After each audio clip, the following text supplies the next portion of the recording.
Purport given by His Divine Grace, Srila Prabhupada Ki. Jnanam Mad Ashrayam is significant in this verse. Transcendental knowledge has three departmental divisions, namely knowledge of impersonal Brahman, knowledge of the all-pervading Supersoul, and knowledge of the personality of Godhead.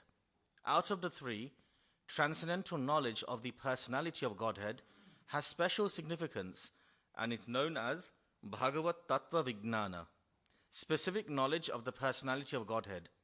This specific knowledge is realized by pure devotional service and no other means. Bhagavad Gita 1855 confirms this. Bhaktya mam abhijanati yavan yashashmi tattvataha. Only persons engaged in devotional service can factually know the transcendental position of the Lord. Uddhava was considered to be the best amongst all devotees of the time, and therefore he was directly instructed by the Lord's grace so that people might take advantage of Uddhava's knowledge after the disappearance of the Lord from the vision of the world. This is one of the reasons why Uddhava was advised to go to Badrikashram, where the Lord is personally represented by the Nara Narayan deity. One who is transcendentally advanced can gain direct inspiration from the temple deity, and thus a devotee of the Lord always takes shelter of a recognized temple of the Lord in order to make tangible advancement in transcendental knowledge by the grace of the Lord. Srila Prabhupada Ki. Om Gnanatimirandasya Gananjana Sharakaya Chakshurum Militam Yena Tasmai Shri Guruve Namaha Sri Chaitanya Manobishtam Stapitam Yena Bhutale Swayam Rupa Kadamayam Dadati Swapadantigam Vandeham Shri Guru Shri Uta Padakamalam Shri Gurum Vaishnavamscha Shri Rupam Sagarjatam Sahagana Ragunatam Vitam Tam Sajivam Sadvaitam Savadutam Parijana Sahitam Krishna Chaitanya Devam Shri Radha Krishna Pada Sahagana Lalita Shri Vishakam Vitamscha He Krishna Karuna Sindhu Dinabandhu Jagatpate Gopesha Gopika Kanta Radha Kanta Namastute Tapta Kanchana Gaurangi Radhe Vrindavaneshwari Vrishabhanu Sute Devi Pranamami Hari Priye Vanchakalpatarubhyascha Kripa Sindhubhyevacha Patitanam Pavanebhyo Vaishnanebhyo Namo Namaha Jai Shri Krishna Chaitanya Prabhu Nityananda Shri Advaita Gadadhar Shivasadi Gaura Bhakta Vrinda Hare Krishna Krishna Krishna Hare Hare Hare Rama Rama Rama Hare Hare. Asma lokadu parate mayi gnana madashrayam arhat yuddhava evadha samprat atmavatam varaha. Now I shall leave the vision of this mundane world, and I see that Uddhava, the foremost of my devotees, is the only one who can be directly entrusted with knowledge about me. So I just want to firstly take the blessings of all the devotees who are assembled here on site, and also those who are watching online, especially the senior devotees amongst us as well. It's a very, very auspicious day today. I'll try to see if I can say some words in regards to that, but today is, it's the first and foremost, it's the Hanuman Jayanti. It's the appearance day of Sri Hanuman. Sri Hanuman Ji Ki Jai.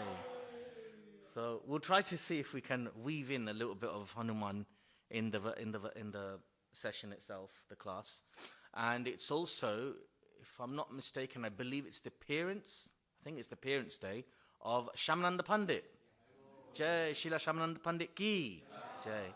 And also for us at the Bhaktivedanta Manor, it's the 20th year installation of our dear beloved Vrinda Devi deities as well. So Srimati Vrinda Devi Tulsi Maharani Ki Jai.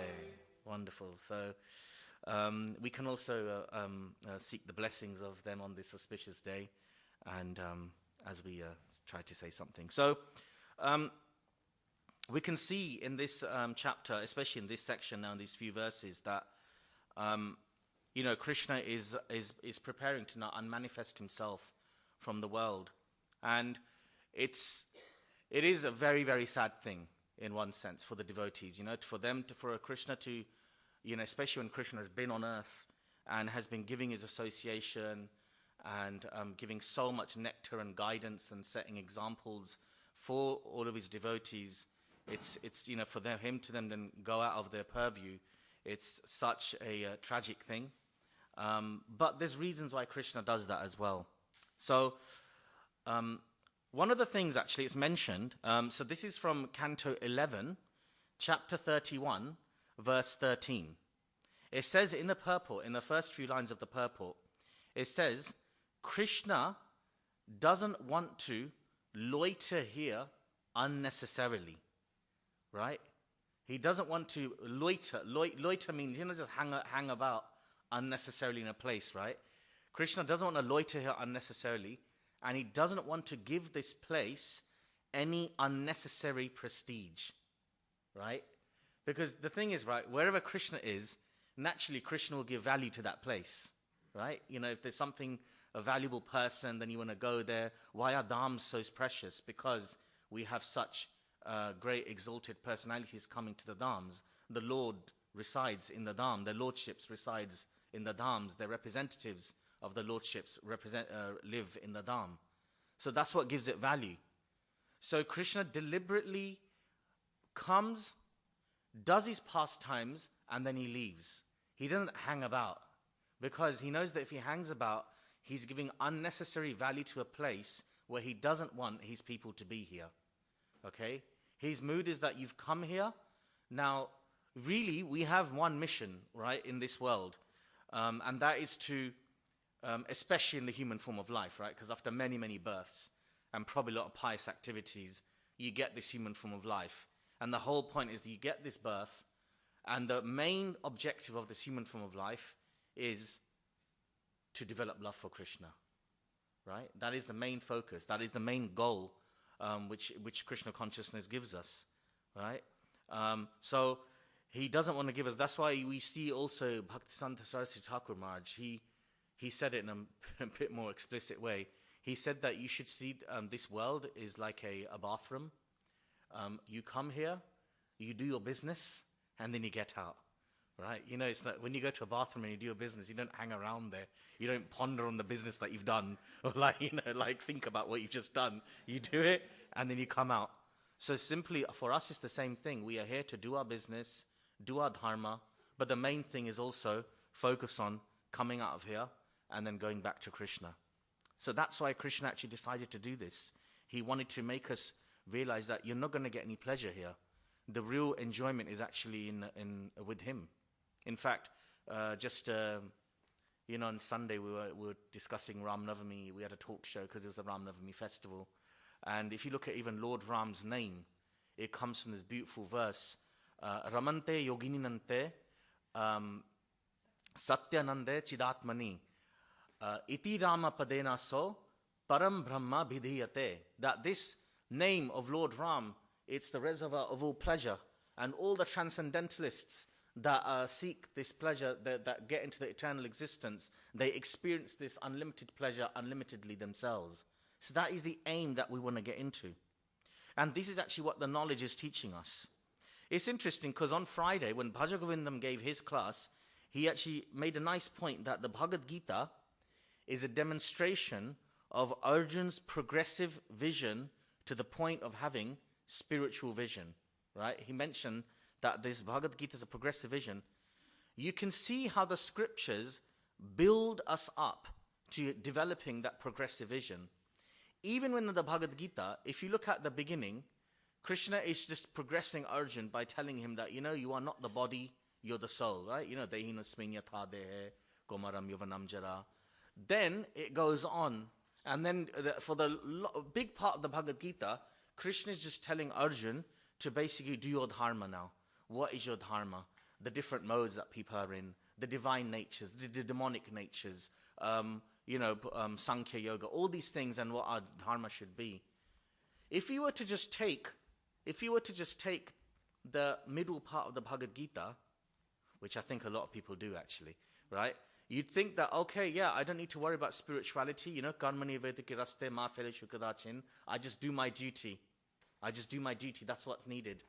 A lot of, especially, people coming from Indian backgrounds, they say that, beta, why are you going into this Krishna consciousness? Just go there. It's a mandir. You go there. It's just for weddings and funerals. Maybe you go there on a weekend, you bow down, make a donation, take a sweet. That's it. You don't need to go beyond that, right? So, but, we understand that, no, there is more than that, And often a lot of the parents will then quote that verse, the Garmani Vedika Raste. Not that my parents did that with me, but I know a lot of parents do that. So, but then you have to actually look at what the Gita is saying.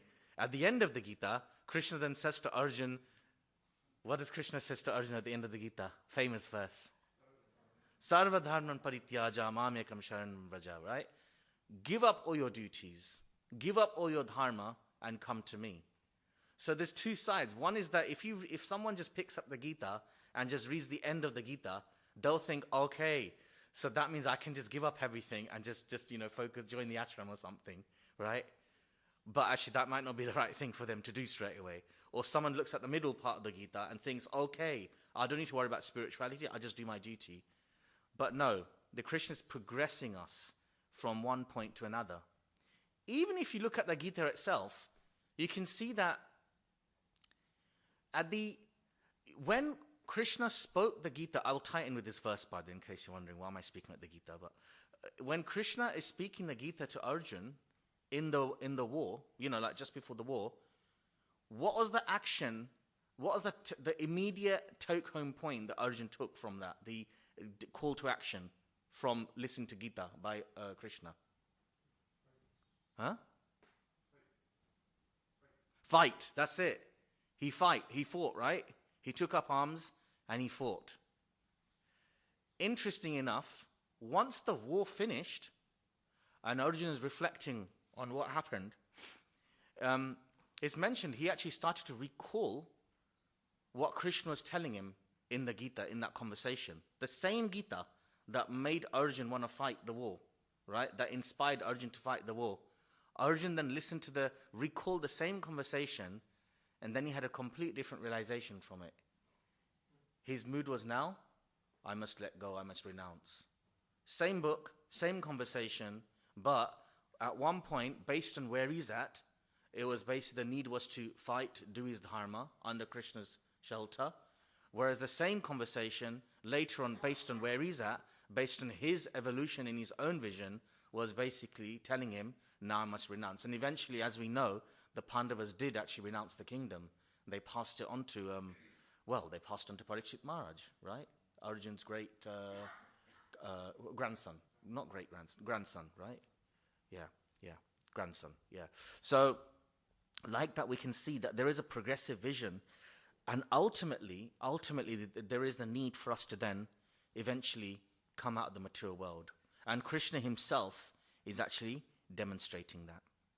It's interesting as well. Prabhupada talks about in the purport as well that there is, like different types of understandings of spirituality that are given. You've got obviously Brahman, knowledge of the impersonal. You've got Paramatma, knowledge of the super soul. And of course, you've got knowledge of the personality of Godhead. And obviously for us, it's very important, and as Prabhupada keeps emphasizing again and again, that for us, the main thing is to attain the personal understanding of the personality of Godhead, which is why even every day we recite this verse, right? Nirvishesha shunyavadi paschatya deshatarine. So Nirvishesha shunyavadi, basically, Prabhupada is giving us a mandate. We need to work towards changing and destroying these impersonalistic conceptions that are pervading in society. If you remember, back in the day, there was a disciple, I believe it was Kirtananda Maharaj, who actually says to Prabhupada that, Prabhupada, you keep going on about impersonalism, we shouldn't be impersonalists, this and that. Like, because when we think initially, when Prabhupada talks about, the impersonalist philosophy, we think about some Mayavad sannyasi, like, at least that was the, impression I got, some Mayavad person, giving some sort of talk about the Brahman. But then Prabhupada says, actually, no, we are all impersonalists. You are impersonalist yourself. And if you actually look at the society right now, if you look at most of the spiritual traditions right now in the world, I'm not including like Krishna consciousness, but most of them, they veer towards impersonalistic philosophy. But it doesn't just end there. If you look at most of the education system in the world, if you look at the curriculum and the syllabuses of what they're teaching in primary schools, secondary schools, colleges, universities, it is mainly impersonalistic philosophy. Like, for example, even if you look at science, it is very impersonalistic in nature. It's not personalistic, whereas before, science, Vedically speaking, would be very personalistic. There was an acknowledgement that it's coming from a person. But if you look at now, most of it is very impersonalistic. Obviously, they talk about the Big Bang and everything came from just chemicals and all that kind of stuff. So the impersonalistic tendency is very deeply rooted. So when it talks about Nirvishya Shunyavadi, it's quite a big task that devotees have got in front of them, because it's not just defeating or a few Mayavad philosophies. It's actually penetrating the whole education system of the different countries of the world. So there's a lot of work to be done in front of us, I'm sure there'll be, Krishna will send qualified people to do it as well. And it's very important that we actually understand this, because if we do not go beyond the impersonal and actually experience that personal relationship, we are denying ourselves what is actually the right of us as souls. Bhaktivinoda Thakur says that those who deny their rights of the soul, they are atmaha, they are killers of the soul, right? They are killers of the soul. They are actually doing a disservice to the soul. And if you go down the impersonalistic route, eventually you'll become more and more bound in the material conception, where you may end up just becoming asuric again. We may have been asuras in the past, and now after a lot of pious births, we've come to a human being. So this is a golden opportunity. If we now then come out of this birth and then go down the impersonalistic route and then end up thinking that we are gods ourselves, then you know what? We might just end up becoming asuras, birth after birth after birth. So we have to be very, very careful about this. Okay? Yes. One of the other things that Prabhupada also mentions here is Krishna entrusts his knowledge with someone before he leaves. Every time Krishna leaves this world, in whatever incarnation he comes in, he always entrusts the knowledge, right? And so in this case, he has chosen Uddhava, foremost of his devotees, to actually pass on the knowledge and the teachings of the Lord as Krishna leaves.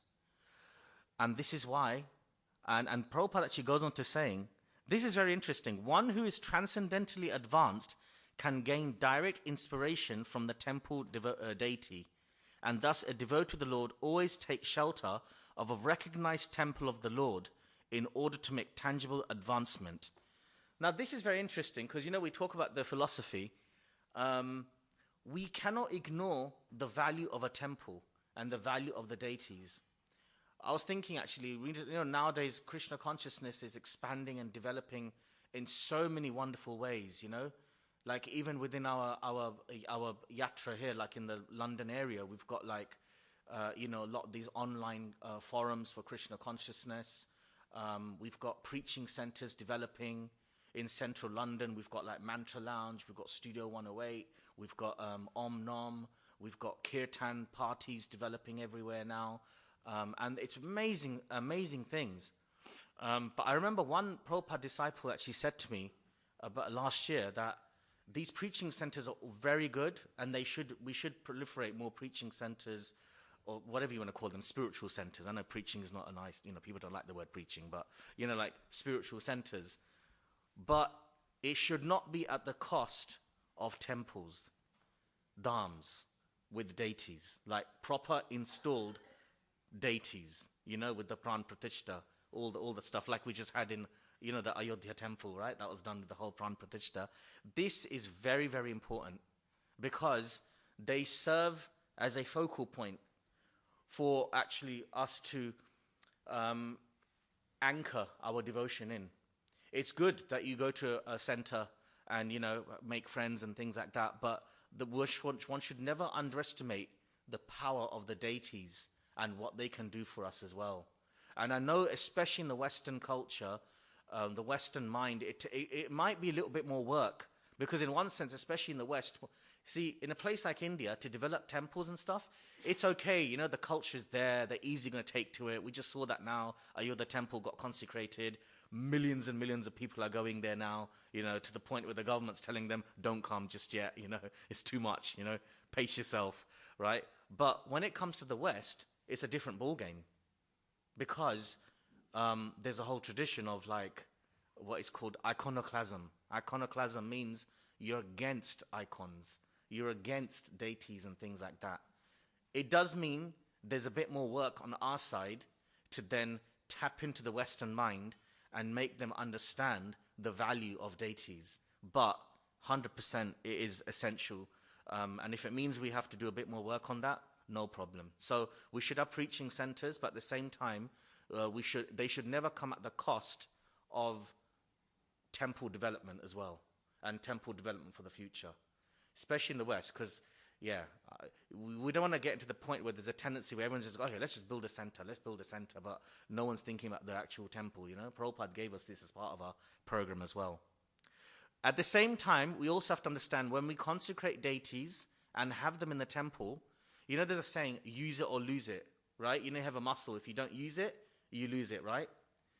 So in the same way, it means that we also have to then develop that relationship with the deities. I was thinking about the Ayodhya temple. It was a very interesting thing. I was looking at the history of the Ayodhya temple, and this temple was actually being worshipped all the way back in 1500s, and then at least it was there. I don't know how well it was being worshipped, but it was there. Then what happened was, 1530 or whatever it was, 28, Babur, the Mughal Muslim conqueror, he came in and ransacked the temple, and obviously that's when all the drama happened, right, over the years, with the cases and the fights and everything like that. But here's interesting, though. Having deities is one thing, but we must make sure that we make it a duty of us, for ourselves, that especially if we're living near a temple, we make it a point to then have a very, very regular relationship and correspondence with those deities. Not that, we just live, near the temple, but just do our own thing in our own houses all the time. I mean, if I may, without embarrassing, I see Pramanava Prabhu. Prabhu, I've been seeing since I joined ISKCON. Prabhuji lives local. I've seen him regularly coming here, week in, week out, maintaining his relationship with the deities. That isn't a really good example, actually, of someone who's maintaining that regularity, developing his relationship with the deities. If we don't do that, then what happens? We lose it. There's one thing, for example, these temples that have been ransacked in the past. Okay, not good. Maybe there's some karmic thing there. But the karma is not just their karma, their bad karma, that they became so bad that they invaded us, but also maybe our karma. Maybe we didn't treasure our deities and temples properly for them to then do what they did. Jai Shri Shri Radha Gokulananda ki, Sitaram Lakshman Hanuman ji ki, Shri Shri Gaur Nitai ki. Yeah. So, yes, we have to treasure the temples, we have to treasure the deities, which is why, if I'm going to turn to now the example of Shri Shri Chaitanya Mahaprabhu, as you all know, he was a grihastha initially, and then for the first half of his life, he was a grihastha until the age of 24. And then from the 24 onwards, he became a sannyas. Does anyone here know where he made his base when he became a sannyas? Yes, Panchatattva Prabhu? Jagannath Puri, that's right. He chose Jagannath Puri. He was setting the example for us of what we should be doing, developing a relationship with the temple, as Prabhupada mentions here, which all advanced devotees do, including Uddhava, right? Mahaprabhu, that was his mission. Ei mata bhakti bhav kari angikar, apani charite bhakti korile prachar.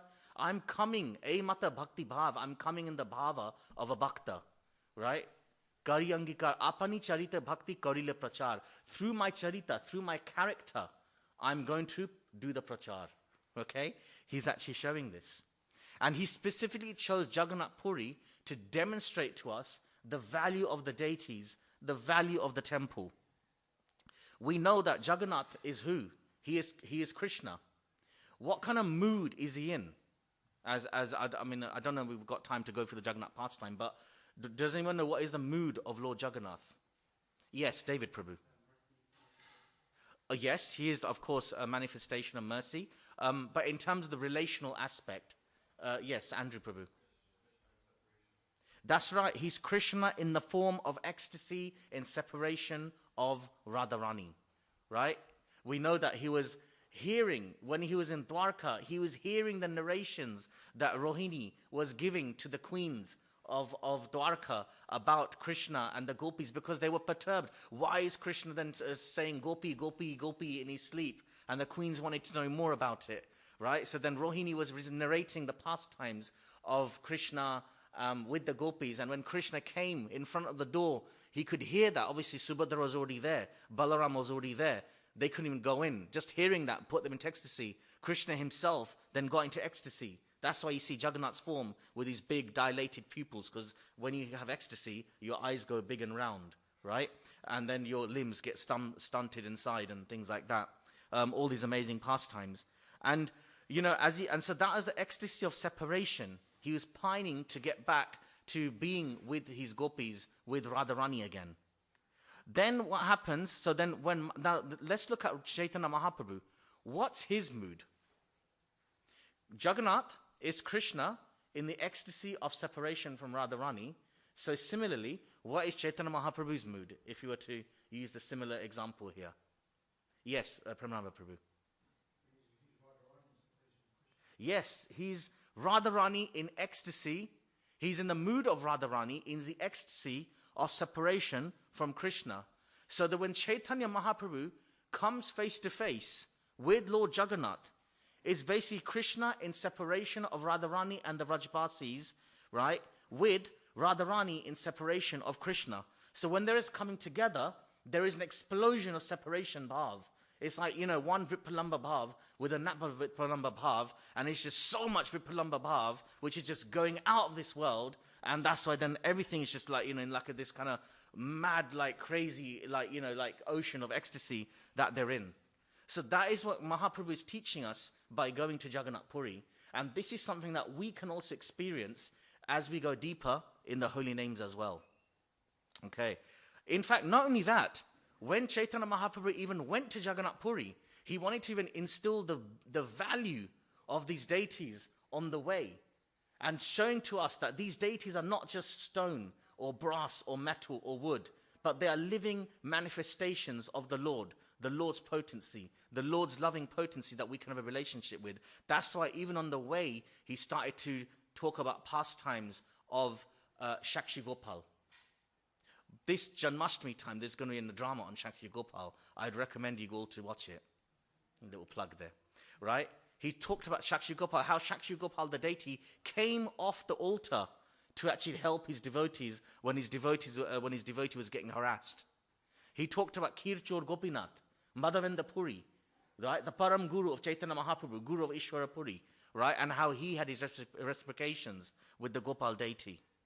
So we can see how these deities, if we go deep enough in our bhakti, we can also have real amazing reciprocations with the deities as well. At the moment, yes, right now, we're not really taking darshan of the deities are taking darshan of us. Bhaktisiddhanta Saraswati Thakur said that. But as we go deeper, the Lord will manifest his mercy so that we can then take darshan of the deities as well. So we talked about Jagannath Puri, we talked about the Lord Jagannath deities. I want to now seg into Lord Jagannath and his loving interactions with none other than our dear Hanumanji. Because today, of course, is Hanuman Jayanti. Now, I'm not going to talk about the background of Hanuman and his, how he, came about, because this evening, Vaishnav Sarvabhauma Prabhu is going to be doing a talk on Hanuman anyway. So, you get to know about his life story. But I just want to talk a little bit. As most of you know, Hanuman is one of the foremost devotees of Lord Ram. And but what many people might not know is that there are actually many deities, there are many leelas that Hanuman has with Lord Jagannath in Puri as well. Because of time's sake, I'm only going to mention two. There's a beautiful temple. Actually, within the, no, let's go back. Within the Jagannath Puri complex, I don't know who's been to Jagannath Puri here. Some of you have. You'll notice that aside from the main Jagannath deities, there are different pockets of altars, arranged around the whole complex, right? It's not apart from the main temple itself. And you'll notice there are some Hanuman deities there as well. So in the south gate of the Jagannath Puri complex, there is a temple called the Ganapatta Hanumanji temple. So Gan in Sanskrit means ear.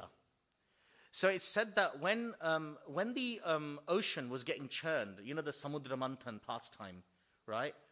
When the ocean was getting churned, the churning ocean pastime, from the ocean, when the demons and the demigods were churning the ocean, and then lots of different things were coming out the ocean, Lakshmi Ji came out.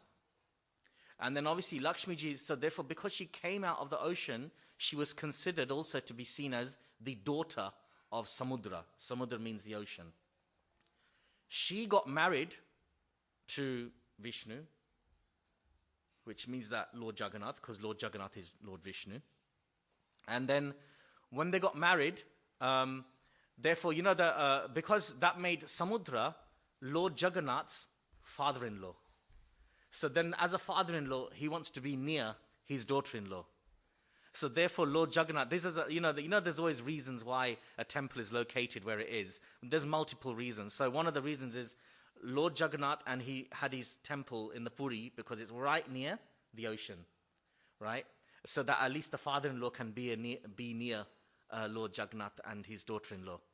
Now, obviously, as you know, the ocean can make a lot of noise, especially in that area. I don't know if for those of you who've been to the ocean, especially in the Puri Ocean, it's very it's quite energetic, right? There's a lot of waves coming and things like that. Some of the waves they're bigger than you, they can really sweep you away. So the ocean would make a lot of noise. So then what happened was Lord Jagannath called upon Hanuman to come and say, Hanuman, can you just keep an eye on the temple and make sure that, Samudra doesn't make so much noise coming into the temple. And so the Samudra, but then what happens is that Samudra's still making a lot of noise. So then Jagannath decided to move his temple a little bit inland. So it's not as right next to the ocean. So it's a bit inside. So if you've been to Jagannath Puri, you'll notice that it's not exactly on the beach. You have to go just a little bit inside and it's there. Enough for you to see the ocean, of course. And from that point onwards, and what happened, there was one time when the Samudra sound went into the temple. So then Hanuman was tasked with telling Samudra, no, you can't make sounds inside the temple. So from that point onwards, Samudra decided, okay, I have to listen to the Lord and his Bhakta. I'll not make noise. So even to this day, when you go to Jagannath Puri, you will hear the sound of the ocean wherever you go. If you stay in a lodge, in a hotel, anywhere near the coast of the ocean, you will hear the ocean. But as soon as you enter the Jagannath Puri temple, you don't hear the sound of the ocean there. And so there's actually a deity of Hanuman with his ears like this. So Gan with his ear out to make sure no sound is coming in. So that's actually located in the south gate of the Jagannath Puri temple. Then, on the north gate, there's also another form of Jagannath called the Chari Chakra Hanumanji temple. Chari Chakra Hanuman deity. So, as you know, Lord Vishnu, he has his chakra, the Sudarshan chakra. So this Sudarshan chakra was one day getting very proud that, you know what, I am the closest to my Lord. In fact, not only am I closest, because I'm always on my Lord's finger, right? The chakra. So he said that I'm always close to my Lord. In fact, I'm protecting my Lord. I'm the one who's actually, because of me, my Lord is always saved. So, that's why we have to be careful when we're close to exalted personalities. We don't let the pride come in. We can see that Sudarshan Chakra is getting a little proud here. Anyway, meanwhile, Hanuman, he was doing tapasya. He was doing his austerities in his place, in his abode somewhere. I'm not sure, maybe it was Kishkinda or somewhere. But anyway, so one day, Vishnu, or Jagannath, should I say Lord Jagannath, tells Sudarshan Chakra, I'm missing the association of my devotee Hanuman. Can you go and fetch him for me, please? So Sudarshan Chakra said, yes, sure. So he goes, travels to where Hanuman is, and says to Hanuman, Hanuman, the Lord Jagannath wants to see you. So Lord Jagannath, Hanumanji is really, really happy. He's ecstatic. He's like, brilliant. I'm going to go and see my lordship. So he goes on his way. As he goes, Sudarshan Chakra, obviously, because, he flies, right? Because he's a chakra. He flies and reaches the temple, Jagannath Puri temple, early, before him. And what he does, he circles the temple and blocks Hanuman from coming in. Even though he was tasked with inviting him, it was almost like he wanted to just show his power that, yeah, I know I asked you to come, but look, just see my power. I can now block you from coming if I want to, right? So then Lord Jagannath himself heard about this, and he wasn't very happy with this. So then he cursed Sudarshan. He cursed him, saying that, you know what? I'm not very happy that you did. So no, he did two things. Number one, he gave Hanuman Sadbhuj form. So he gave him a 6-armed form. Of those 6 arms, 4 arms had chakras on them. So now you've got Sudarshan Chakra, 1 chakra against Hanuman coming in with 4 chakras. Sudarshan Chakra has no chance. He has to step aside, and then Hanuman comes in. That's why his name is Chari Chakra, right? Means the 4 chakra Hanuman. He comes, and then the 2 other arms are engaged in praying and chanting the Lord's names. So like that, Chari Chakra Hanuman comes into the Jagannath Puri temple. Meanwhile, Lord Jagannath, he curses Sudarshan Chakra that in my next Leela, you are not going to come as Chakra because you're too proud. I'm going to make you into a column. I'm just going to make you into a column in the Jagannath Puri temple. Sudarshan Chakra got really repentant. He got really upset, and he was thinking, oh my God, I can't believe that, you made me, made me into a column. I'm just going to stand there all day long, because that's what columns do. They just stand in one place, right? So then he says, please, this curse is too heavy. Can you please help me? So then Lord Jagannath, because he's so merciful, he says, okay, fine. He says, okay, you'll be the column. Hanuman will be there as well, overseeing this temple. But also, I will position you on the top of my dome. So that way, you'll be able to survey everyone that's coming into the temple. So that's why to this day, I don't know if you noticed, there's a chakra on top of the Jagannath Puri temple. It's famous. Everyone sees it, right? So that's how Sudarshan Chakra got positioned there. And that's how Chari Chakra Hanuman is there as well in the Jagannath Puri temple. Pavana Putra Bajrangbali Vayusuta Hanuman Ji Ki Jai. Okay, I'll come to a question. I'll just mention one more point here. Just 2 more minutes. When Chaitanya Mahaprabhu was having his pastimes at Jagannath Puri, he had a very, very dear devotee there called Gauridas Pandit. Gauridas Pandit, as you know, you will know him. He's featured a lot in the Chaitanya Charitamrita. Once Mahaprabhu was starting to manifest his pastimes in Gaur Leela, Gauridas Pandit decides to go to a place called Ambika Kulna.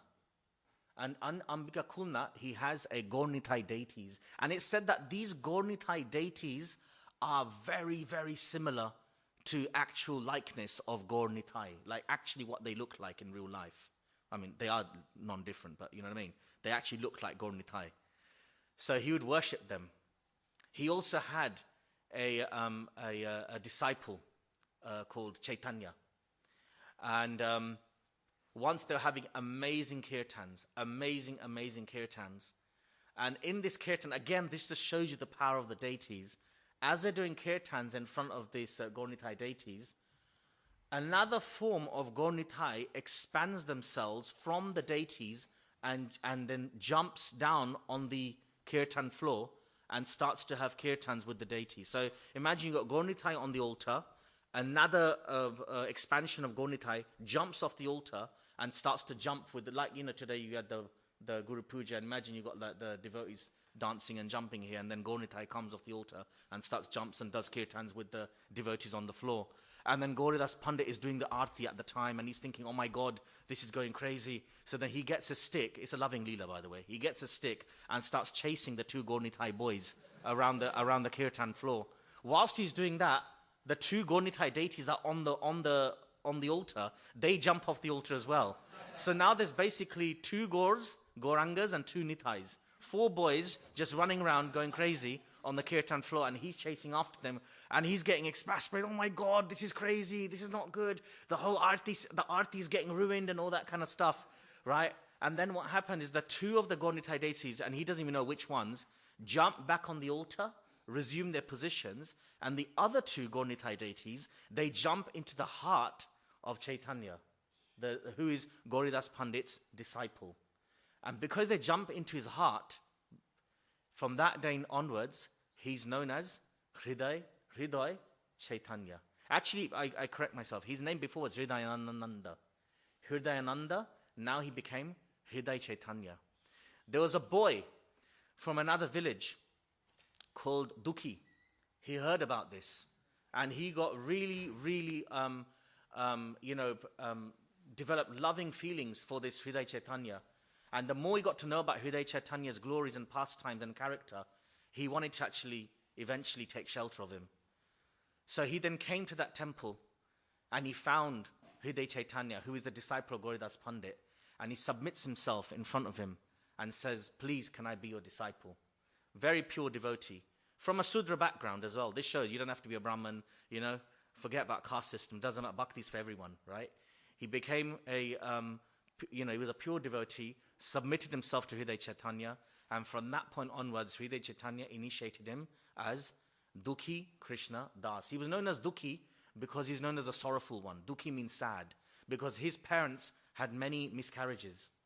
And so once they finally got him as their boy, they wanted to basically plead to Yamaraj that, look, we're calling him Dukhi, so remember the sorrow that you've caused us. So please don't take him away from us. But from that point onwards, he got known as Dukhi Krishna Das.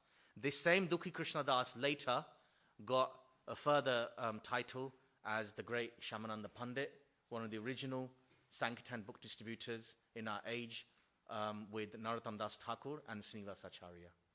So, Shri Jagannath Bhagavan ki, Jagannath Baladev Subhadra ki, Bajrangbali Pavanaputra Vayusuta Hanuman ji ki, Srila Shyamananda Pandit ki, Srimati Vinda Devi Tulsi Maharani ki. Jai. Okay, so we've gone over time. If you want to go for breakfast, please do. Otherwise, if there's any questions, then yes. Karan Prabhu. Hare Krishna Prabhu, thank you for the class. In the purport, Prabhupada uses this term recognized temple. So I was just wondering what that means, because to me it just means if it's on Google Maps or not, but I feel like Prabhupada may be referring to something more.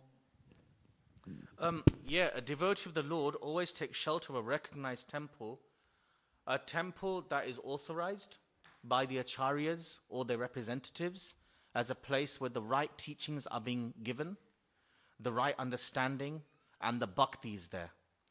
Because unfortunately in this age, a lot of misrepresentation happens in the name of spirituality, in the name of religion. You might get, fake gurus, fake scriptures, fake lectures, and also fake lectures, meaning lectures that are not giving the right siddhanta, and also obviously temples which are then not geared towards giving people bhakti. The whole point of a temple is to give people bhakti and heal the mind and bring the mind closer to Krishna, right? To make the mind dhir, to heal the mind, mandir, to make the temple, to make the mind dhir and then bring that mind closer to Krishna's lotus feet. So any temple that's not doing that and is not bona fide and is not recognized as doing that or giving the right teachings, then one need not associate with those temples. Yeah. That's why Prabhupada is very emphatic that even when you go to dhams like Vrindavan and what have you, Prabhupada is very clear, especially with us lot, us devotees. Just stick with what Prabhupada, just stick with what I've given you, you know. I've given you the dhams, I've given you the temples that I'm recommending you to go to, and also that he's got so many saintly disciples that we can take shelter of and, go with. Because unfortunately, there are a lot of people that have been misled, and also when you go to places like Vrindavan, there's a lot of mystics and things, and some of those, there are bhakti mystics, which is fine, devotional mystics, like the great acharyas, but there are also mystics that are indulging in, other things, shall we say, dark hearts. So therefore, Prabhupada protected us by going to the right temples and associating with the right people. Yeah. Yes, Andrew Babu?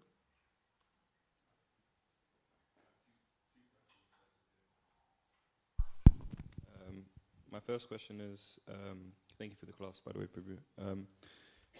How can we bring our stubborn Brahmavadi friends to the movement if they're kind of, they won't come to the temple, they don't,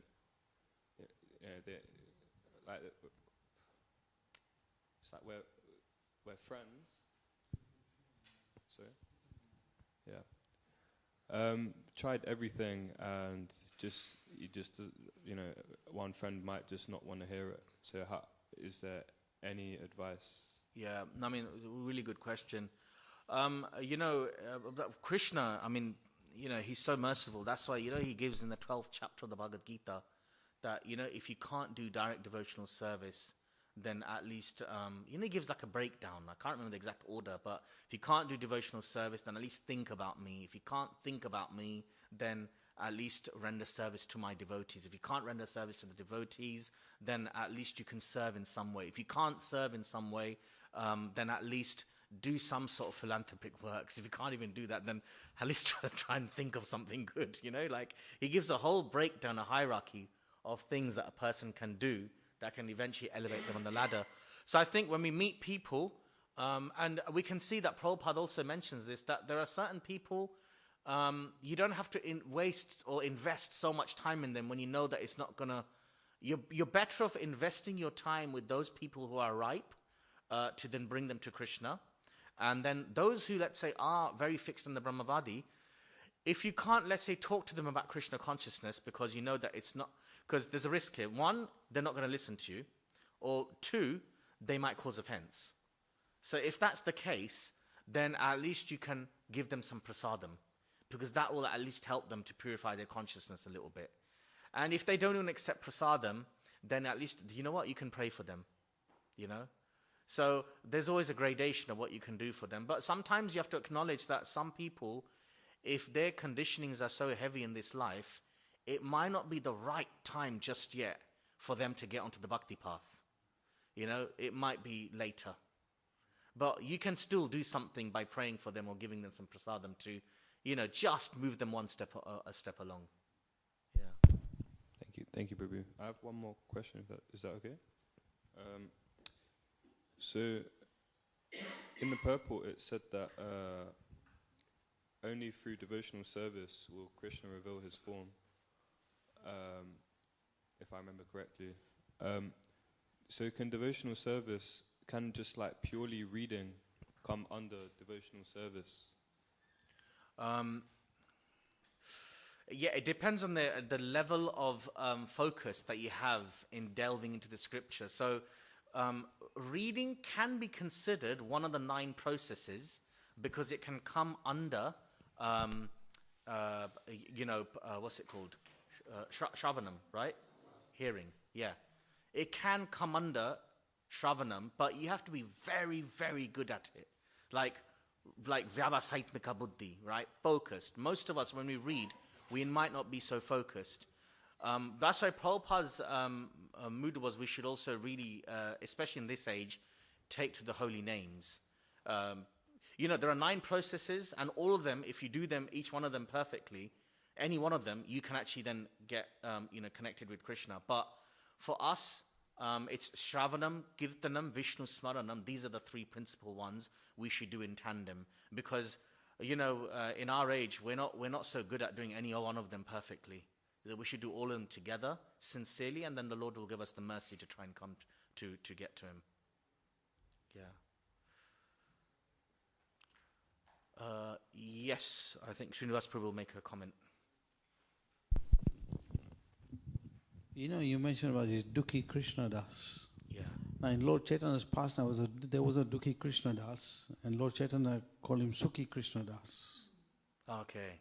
So this one is different one you want to know. Yeah, this is because Shamananda Pandit, he came, he was born as Mahaprabhu left. Because the three Sankirtan book distributors, the main, Narottam Das Thakur, Shamananda Pandit, Srinivas Acharya, they actually all came, they were the next generation after Mahaprabhu and the six Goswamis. They're like the next generation of the main Vaishnava Acharyas. So yeah, they came after. In fact, a lot of them actually ended up getting taught by Mahaprabhu's disciples, like Jiva Goswami. He gave Srinivas Acharya a lot of shiksha. And in fact, Gopal Bhatta Goswami was like his guru. So they came after. Of the three, Srinivas Acharya was the oldest. He was a relatively young man whilst Mahaprabhu was still around. But Shamananda Pandit was barely born when Mahaprabhu left. Yeah. Okay, maybe last question. Panchatattva Prabhu. Thanks, Prabhu. I just heard that today as well, according to Jiva Goswami, is the appearance day of Radhakund. I wonder if you knew anything about this, because usually we hear it's another time of the year. Okay, I haven't come across that. No, I don't want to comment on that. I don't know if, yeah. I mean, Radhakund is the most exalted place in the universe. It's the liquid form of Radharani's love for Krishna. But I haven't heard that today's the date for Radhakund. I don't know if anyone else can confirm or deny that. Yeah. Yeah. That's a whole other discussion. Let's leave that for another day. Okay, thank you very much. Granth Raj Srimad Bhagavatam ki.